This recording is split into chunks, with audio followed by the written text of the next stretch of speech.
He was stabbing a girl. Definitely creepy.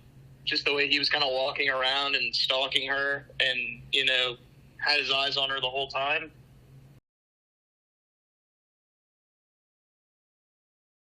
But then her reaction when she noticed he was there was just kind of terrifying.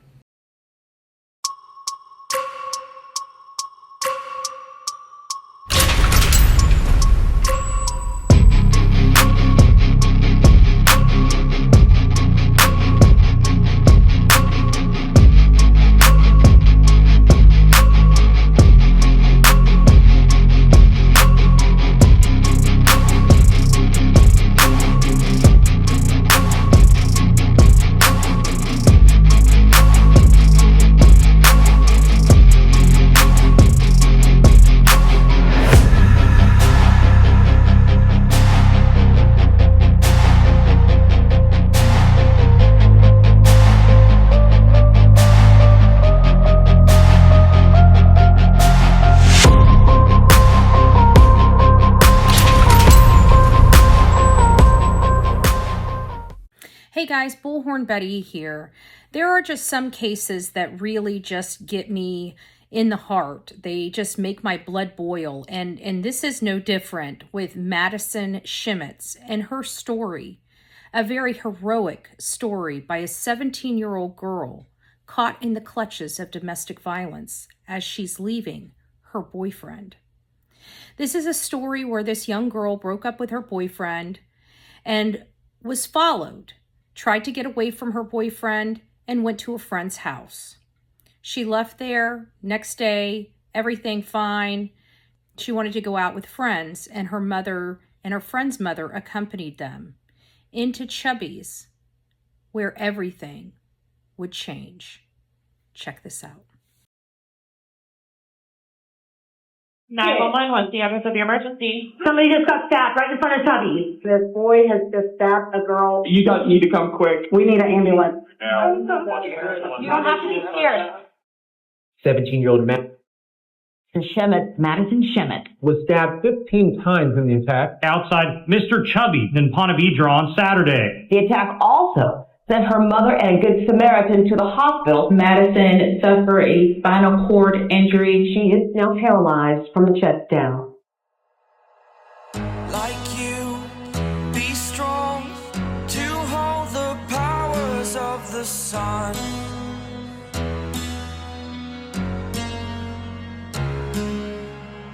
To dream, believe in strength. Now I'm the only one. Only one.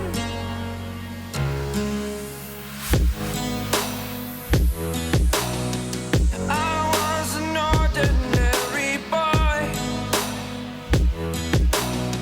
until I broke the rules. My life destroyed.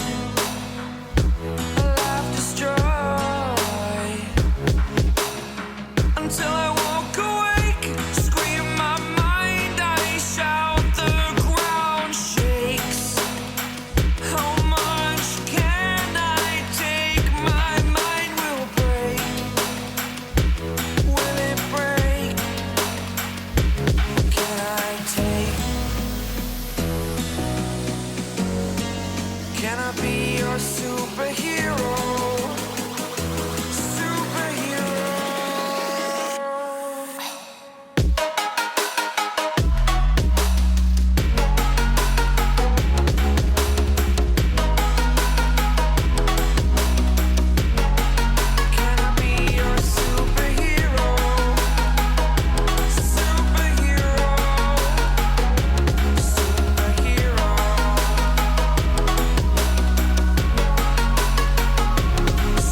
superhero.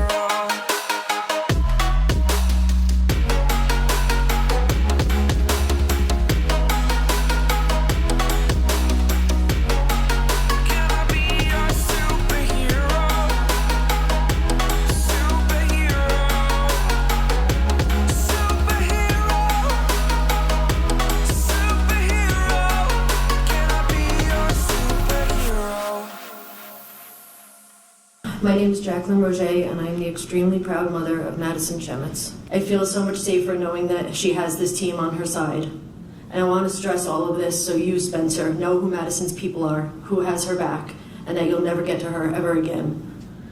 I cannot believe I ever loved you, and I worried about you, and I genuinely thought you were a good kid. What a fool I was, and I have to figure out how to get over that guilt that I have. You're evil, and that's that. You handed Madison a life sentence on June 3rd, 2023, and it only seems fitting that you get the same. While Madison has been very private with her recovery, I have to watch my daughter struggle every night and day because of you. Struggle to breathe because her lungs were collapsed because of you. Struggle to maintain her oxygen through two huge pneumothorax in her chest because of you. Struggle to sit up because of you. Struggle to brush her own teeth because of you. Then to struggle to gain mobility back after being stabbed in her spinal cord, causing paralysis because of you. Struggle every day to regain the independence she lost because of you.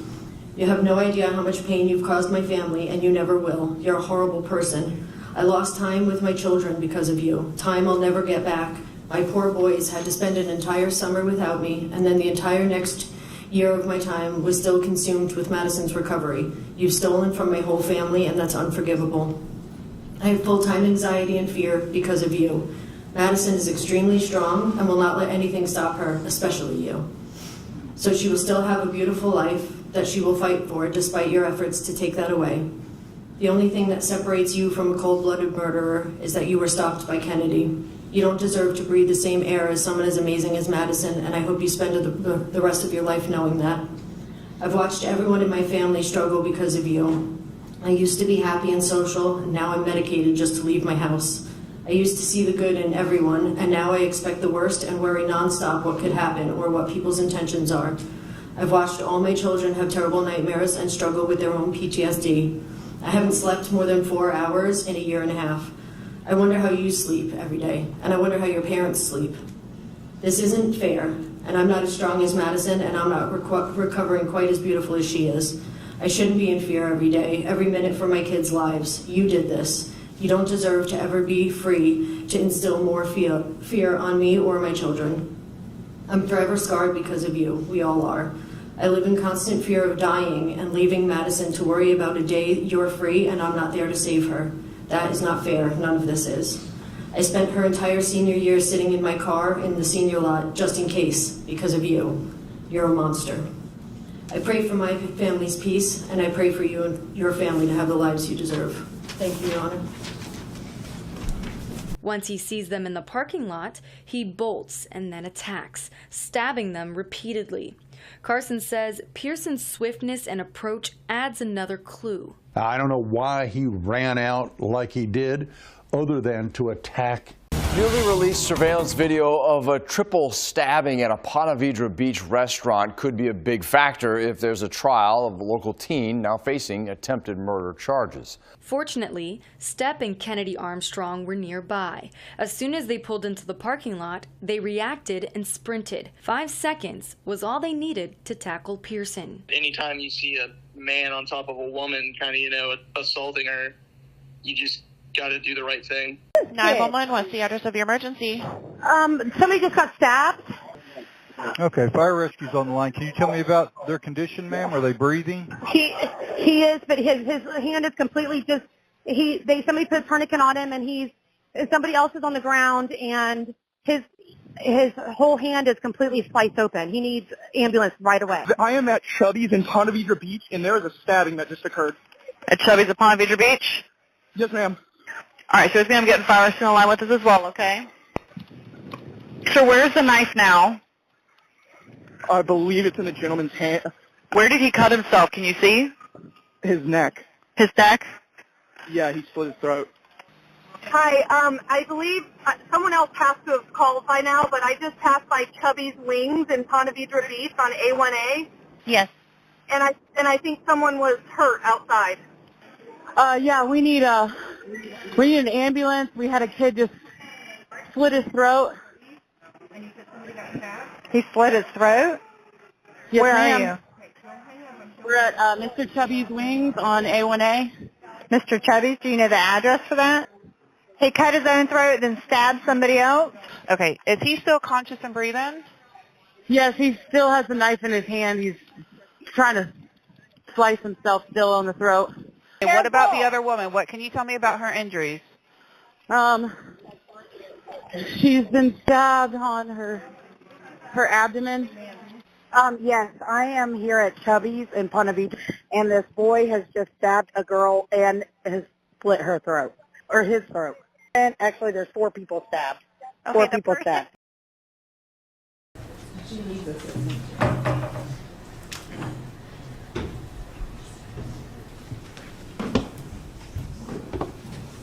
State your name for the record first for me. Madison Schemitz.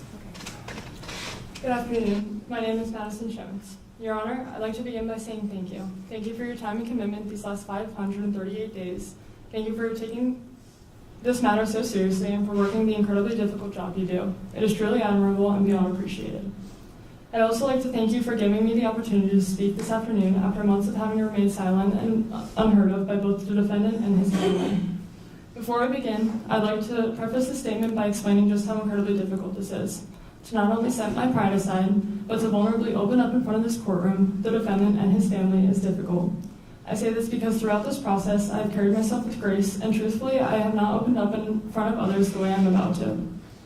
I say I'm setting my pride aside because truthfully, I do not believe the defendant nor his family deserve to hear any of the negative ways this experience has impacted me, let alone get to hear all of the positive things I've done after it. I've thought about this day, this moment, this statement, every single day for the last 538 days. 538.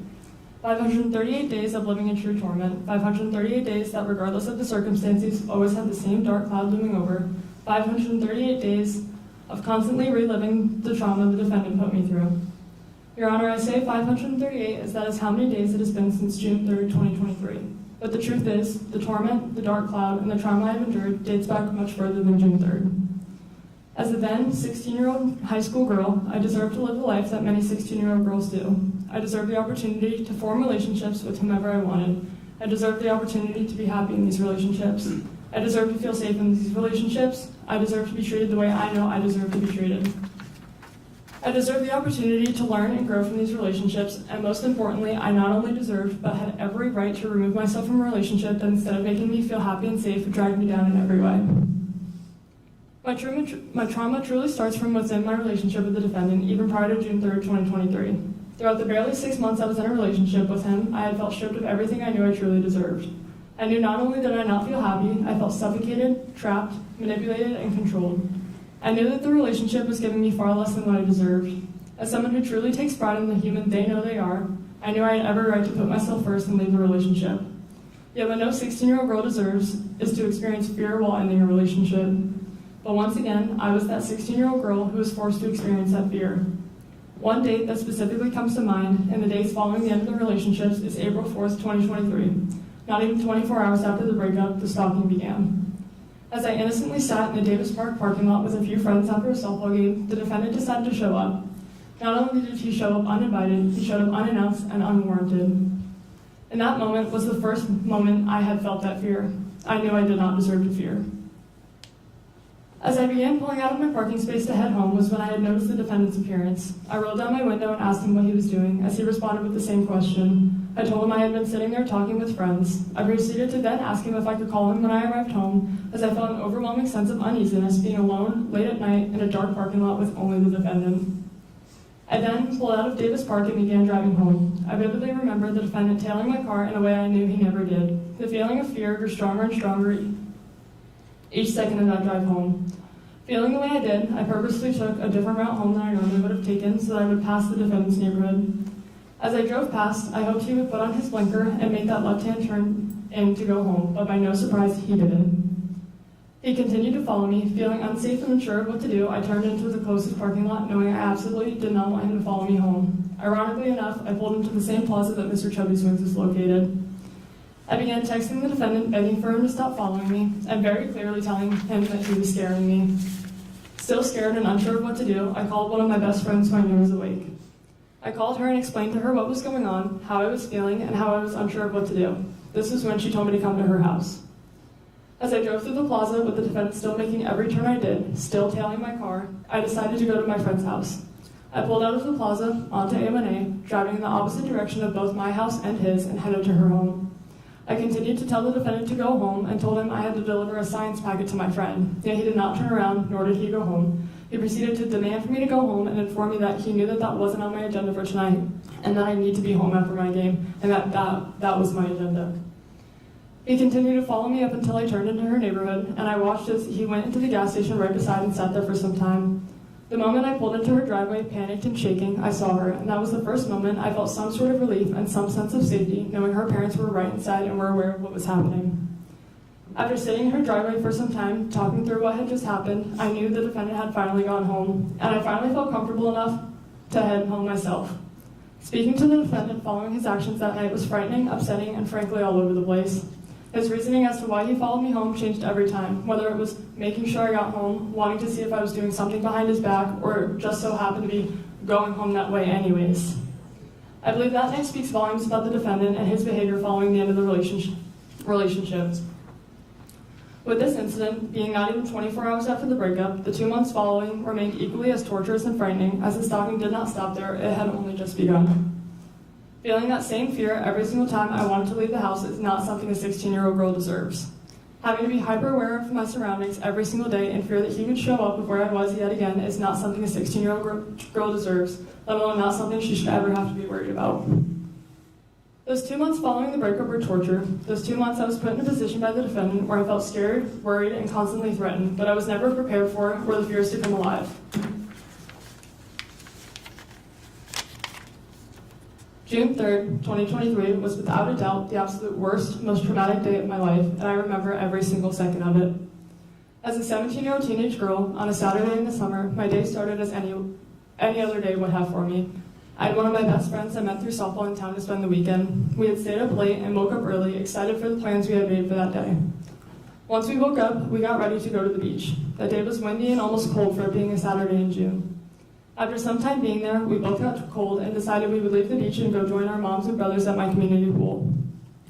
We got there just before 1:30 and hung out for a while, simply just enjoying time together, as these were friends we did not get to see often.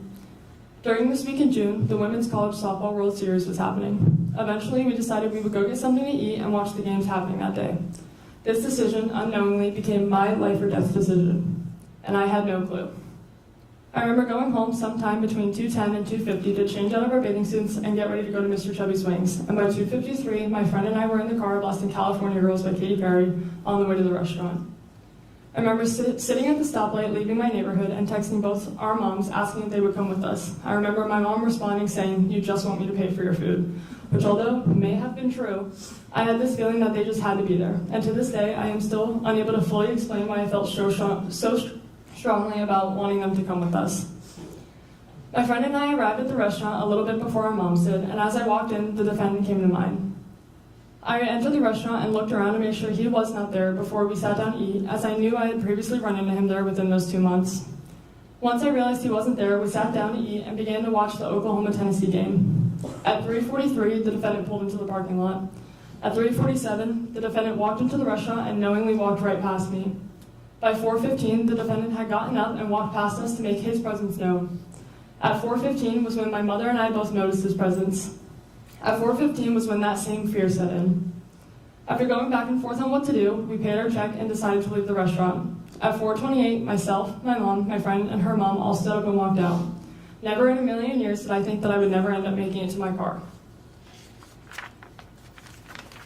I remember walking to the parking lot, texting a friend back, and taking a picture of the defendant's truck. I did this knowing I had to continue to keep track of the defendant's behaviors and appearances for the restraining order we were in the process of trying to obtain.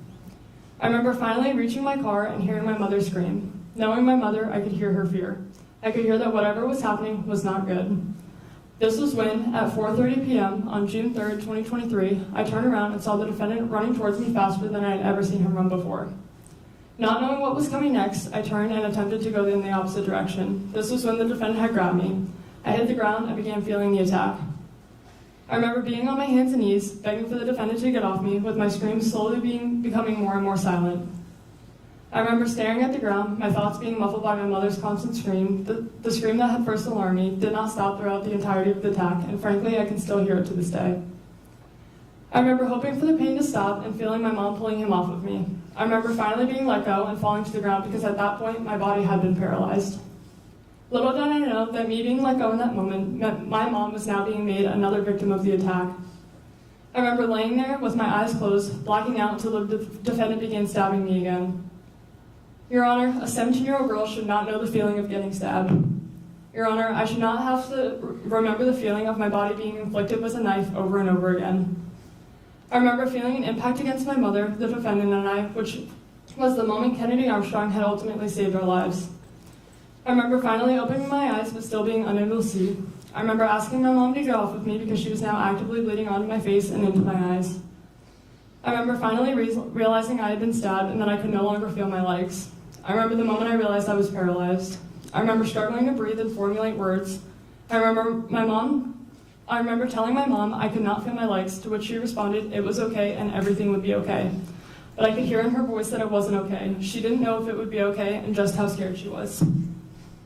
I remember her words to the defendant. I remember her calling the defendant's mom, Tanya, and her informing her on what her child had just done. I remember looking up and around and realizing that suddenly there was a crowd of people surrounding us. I remember looking up and to my left, to which I watched as the defendant just a few feet away pathetically slit his own throat. I remember making eye contact with the man in the crowd of people and begging him to make sure the defendant could not and would not get up, as I was scared the attack wasn't over. I remember his response ultimately assuring me that the defendant was no longer conscious or physically able to get up. I remember my mom still panicked and holding one of my 17 stab wounds closed. I remember numerous people trying to help keep me alive. I remember numerous people begging for me to stay awake. I remember that despite how chaotic, loud, and full of people the scene was, it was still so quiet. I remember feeling alone in my thoughts, unsure of what would come next, but knowing I just had to stay awake. I remember that despite every fear racing through my head, feeling calm through the chaos. I remember my friend's mom, Casey, on the phone with 911, saying how she knew that they were on the way, but still did not hear or see the lights and sirens. In this moment, those 4 minutes between the attack and the first responders showing up were the slowest 4 minutes of my life. Though in that moment I was terrified, I thought in my head that if I just stay awake until I hear those sirens, I would be okay. As soon as I heard those sirens, I felt some sense of relief knowing help was there. I remember finally seeing them with my own eyes, my clothes being cut off and being lifted off my mom's lap and onto the stretcher when my vision had disappeared again.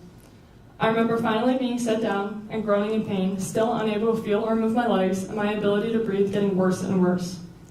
I remember looking up and recognizing a deputy I had met on the scene of a friend's car accident months prior. Once I saw her eyes, I had finally felt comfort. I remember telling her that I was so scared, and her words backward, "You don't have to be scared. I trust these people with my life, and you should too. You're going to get everything worked out. You're going to be okay, honey." These words, in this moment, coming from someone I remembered and trusted, whether she believed them or not, both reassured me and provided me the comfort I so badly needed. These words let me believe that I would be okay, that I would survive, and that I just had to trust what came next.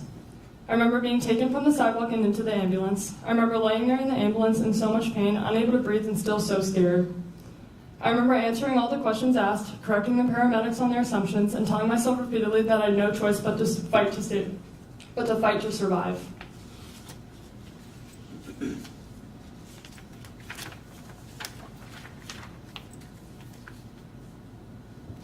I remember praying and telling myself that I had to survive. If not for me, for everyone in my life I knew would not be okay through my death. I remember begging God to live. I remember telling myself that I could not close my eyes, as I was terrified that if I did, I would never open them again. I remember listening to the paramedics talking amongst themselves about what to do, and waiting as the helicopter arrived. I remember hearing the helicopter arrive and being transferred from the ambulance to inside the helicopter. I remember the oxygen mask, the neck brace, and the headphones get put on me. I remember that because of the neck brace, the headphones didn't fully cover my ears. I remember that the sounds from the helicopter I remember the loud sounds from the helicopter, yet the world was still so silent. I remember my stretcher being tilted backwards to keep the blood in my head. I remember time moving so slowly. I remember being unable to speak or hear, but so badly needing to know what was happening. I remember limply waving my hand in the air to hopefully get a Lifeline medic's attention, and once I did, he removed one ear of my headphones. I asked him how much longer till we arrived at the hospital. I remember him telling me just a few more minutes and putting my headphones back on me.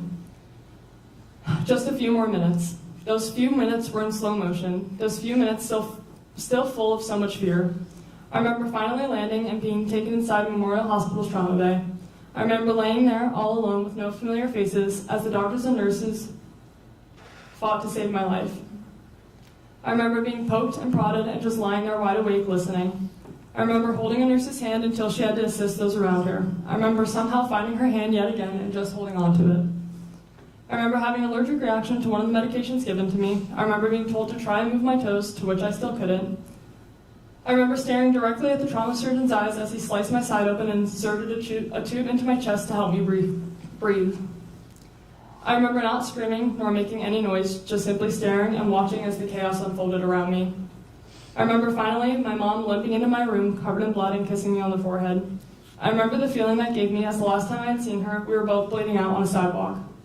I remember the feeling of being able to tell her I loved her again because as I was taken off her lap, I didn't get the chance to. I remember telling her that she looked like a hot mess and her telling me everything would be okay, but this time with less panic in her voice. I remember her finally leaving as I had to be rushed into life-saving surgery. I remember exiting the trauma bay and seeing one of my high school softball coaches. I remember her assuring me that I would be okay and that if anyone could do this, I could. I remember her telling me that she loved me and that when I woke up, they would all be there. I remember leaving and finally getting to the operating room. I remember them going to put me to sleep and telling me to count down from 10. I began to count 10, 9, 8, 7, 6, and by the time I got to 6, I began to feel myself going to sleep, which was when I began to panic again. After fighting so hard to stay awake, feeling myself going to sleep and not being able to control it scared me in more ways than I could ever explain. I had that same fear that if I closed my eyes, I would never wake up again.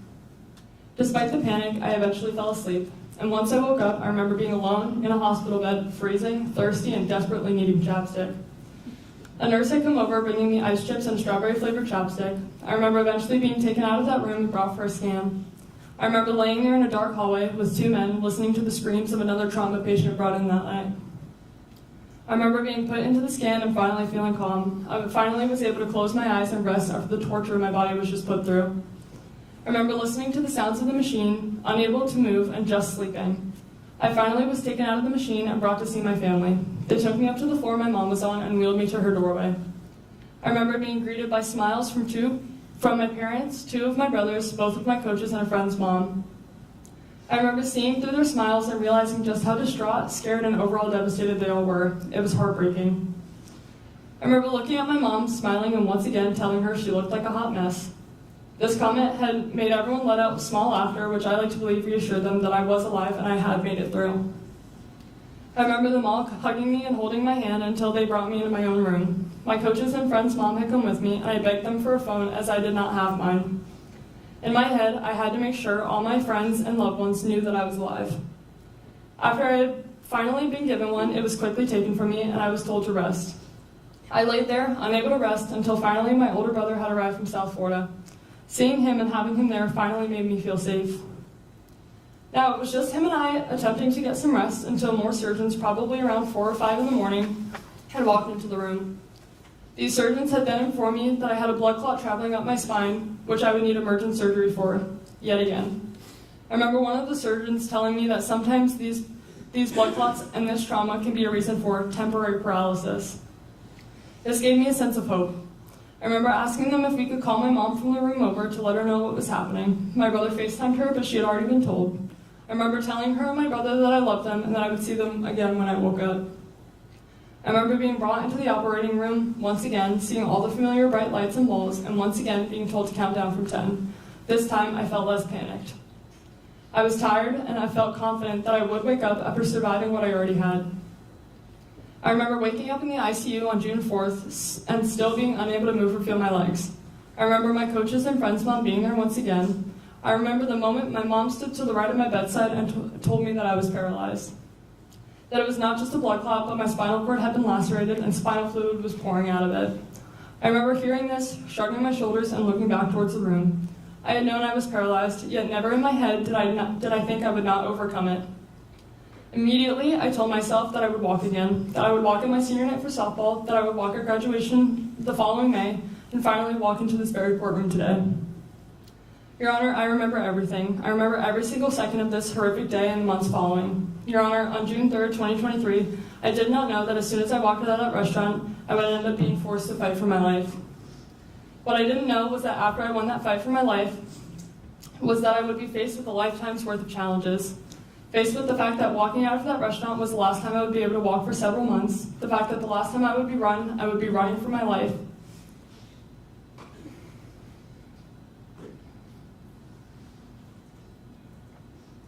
The fact that every single day following, I would have to continue to fight for my life, for normality, and to gain back every ounce of independence I once had. Your Honor, someone once told me that my independence was just my ego, but that has always remained far from true. Never once had anyone ever insulted the independence I had always been so proud of. Your Honor, the person who made that statement sits in front of me today. The same person who not only took away my independence for some time, but attempted to take my life.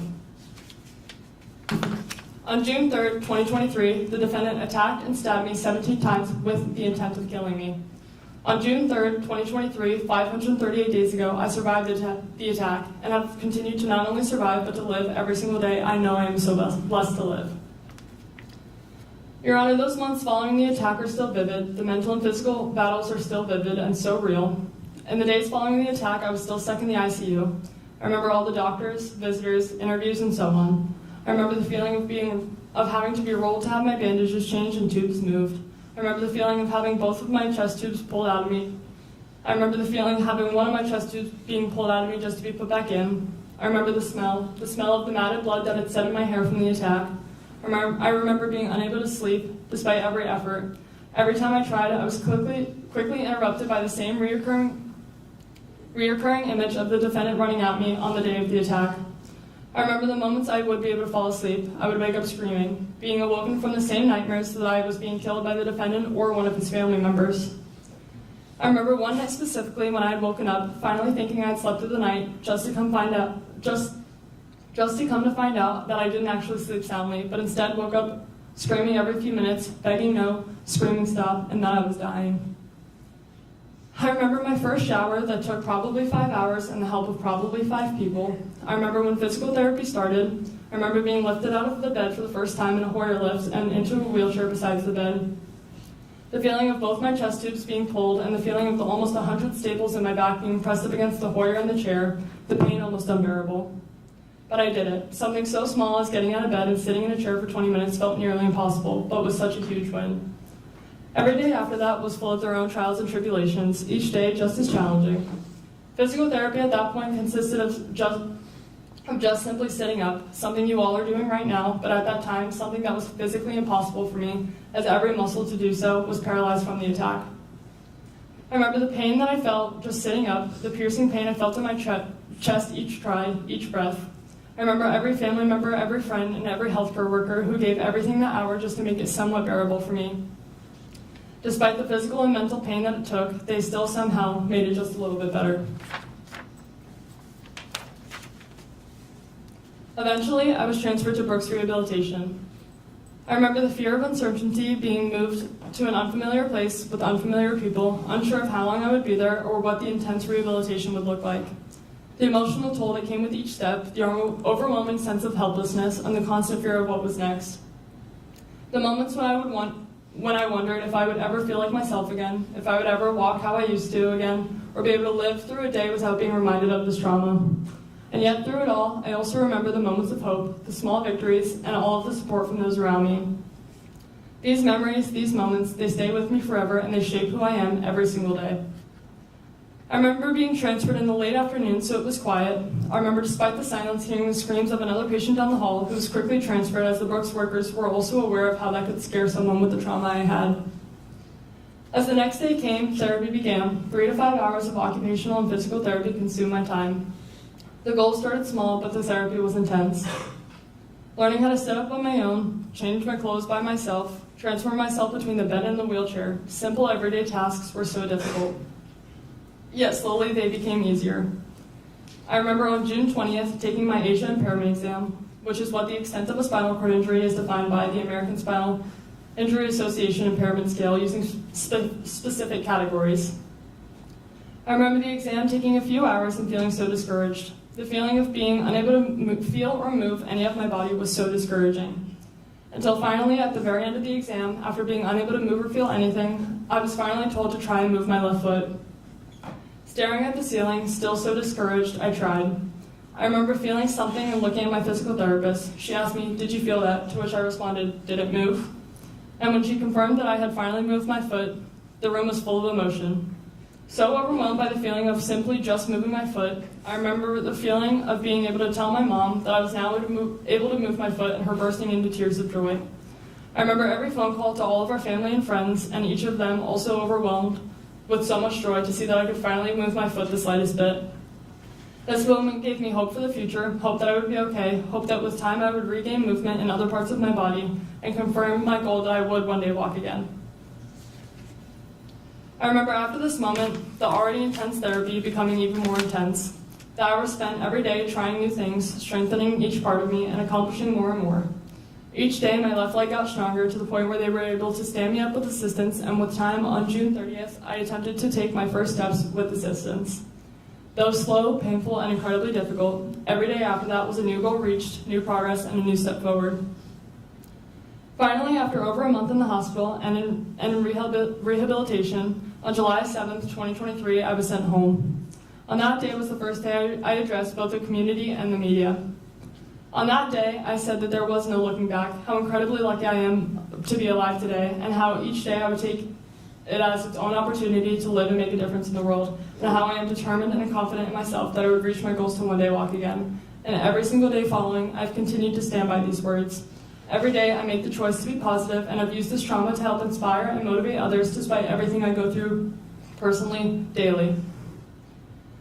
After addressing the media, I was finally able to go home. Going home was a new battle, learning how to adjust to my new life, my new way of life in a place that was a reminder of everything that used to be was difficult.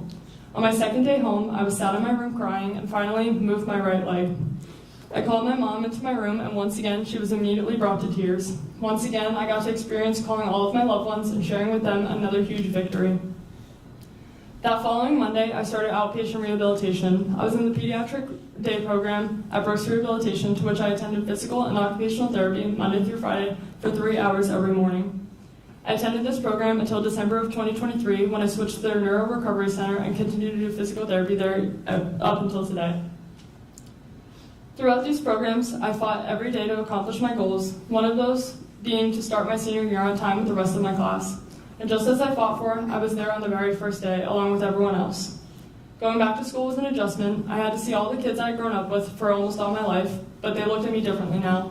I was no longer just Madison, I was the girl who got stabbed. I dealt with looks, comments, questions, but I always understood. This isn't something that just happens, nor is it something that should ever have to happen. This kind of trauma isn't something that kids should have to adjust to, nor go through. But at the end of the day, in so many eyes, I was still Madison.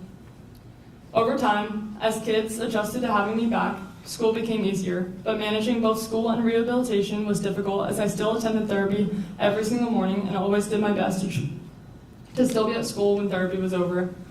This was overall both physically and mentally draining, but I did it.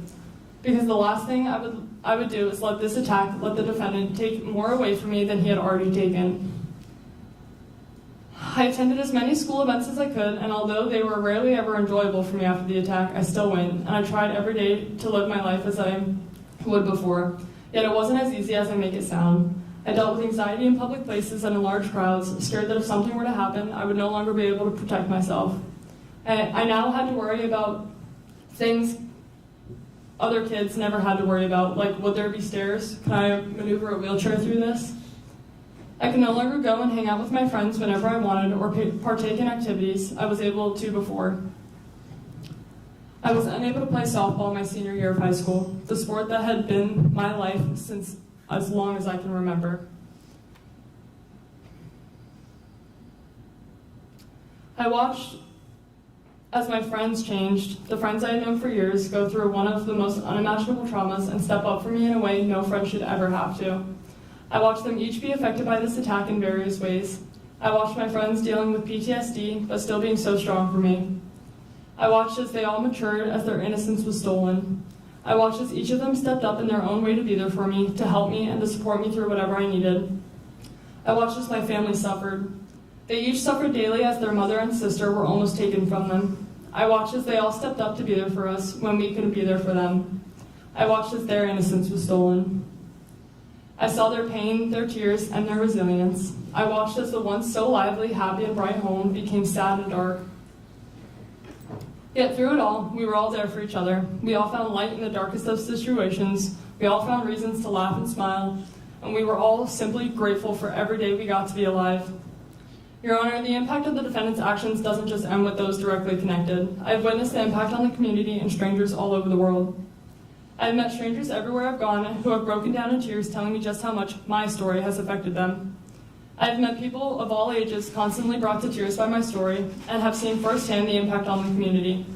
Many left scared and uncertain on the world. Everyone's trusted people simply gone. Yet despite those going through their own traumas, the community immediately stepped up and was there for me. Madison Strong keychains, shirts, sweatshirts, and fundraisers were in motion directly following the attack, and I still feel that same level of support and love every single day. Your Honor, I have accomplished every single goal I have set out on since the attack. I attended my senior year. I walked and got a hit on my senior night for softball. I walked unassisted at my high school graduation. I am a full-time college student, and I even walked into this very courtroom, and I'm currently reading a victim impact statement in front of not only the whole world, but my attempted killer and his family, just as I said I would when the attack first happened. I've spoken and shared my story of survival and resilience on many different platforms, such as in front of the media, Ponte Vedra High School, the Betty Griffin Center, St. Johns County Fire Rescue and Sheriff's Office events, Burke's Rehabilitation, Memorial Hospital, a police conference in Washington State, and so on. I started a wave of One Love chapters throughout our community, including at the University of North Florida, and I promise I will continue to use my story and my platform to inspire, motivate, and help others in every way I can. Your Honor, I mention all of my accomplishments as I am proud of them. I'm proud of the human I am, the impact I've made, and how I've handled myself these last 538 days.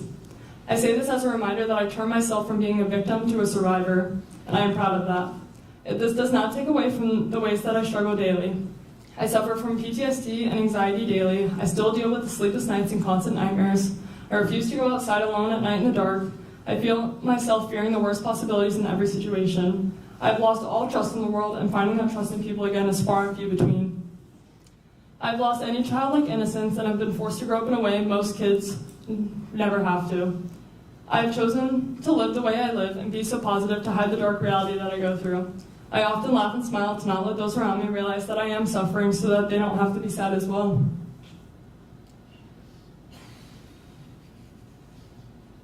I deal with mental battles every day about my physical state and what my future may look like. My thoughts are often clouded by the what ifs and the why me questions, because why me? Why did something so horrific and life-changing have to happen to me? Why did someone so evil need to try and take everything away from me? Why did someone so evil try and end the life of someone who showed him so much kindness and patience? Why me? Your Honor, the defendant's decision on June 3rd, 2023 will haunt me for the rest of my life. My future physical and mental state is still so uncertain, but always affected. The way I live, the way I love, forever changed. Yet I will always be a more kind, understanding, patient, loving, and overall better person than the defendant ever was. Your Honor, if it weren't for the brave and heroic acts of both my mother and Kennedy Armstrong on June 3rd, 2023, I would not be alive.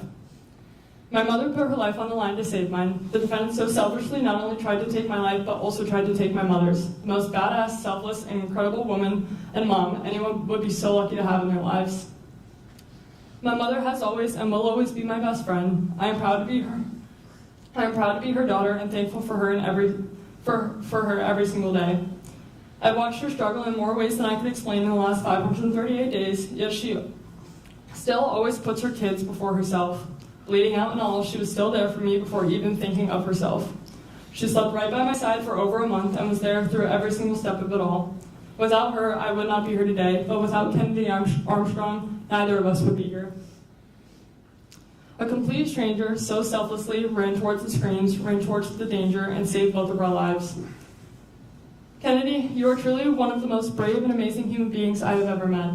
Despite your own trauma, your own physical injuries, and every way this attack negatively impacted your own life, you always remained so selfless. You always reminded us that you were here for whatever we needed and never wanted any praise or recognition, but you are the hero. You are the reason we are alive, and you are who reminds me every single day that good people do exist in the world. Words can never explain just how beyond thankful I am for you and your family. I thank both my mom and Kennedy for being my heroes that day. Two people who are so incredibly undeserving of the evil actions that the defendant showed on June 3rd, 2023. Your Honor, I could talk for hours on end about the way that the defendant has negatively impacted each of our lives, but I think after each of these impact statements, it is apparent, it is real, it is constant, and it is daily. Every day is a reminder of the trauma we all endured on June 3rd, 2023. Every day I'm affected by the physical and mental impacts of the defendant's actions, and every day is a reminder of just how cruel, monstrous, and evil the defendant truly is. There is no excuse for his actions. There will never be an excuse. On that day, the defendant chose to try and take my life. He chose to try and take my mother's life, and he chose to severely harm a good and innocent stranger. Your Honor, I can confidently say I am one of the least deserving human beings to have to go through what I have been forced to go through. Your Honor, this is something I will have to deal with for the rest of my life, something I should never have to deal with, and something the defendant should never have the opportunity to do again. Your Honor, on June 3rd, 2023, I was given my own life sentence by the defendant, and I plead with you that the defendant receives the same justified sentence and deserved punishment. Thank you.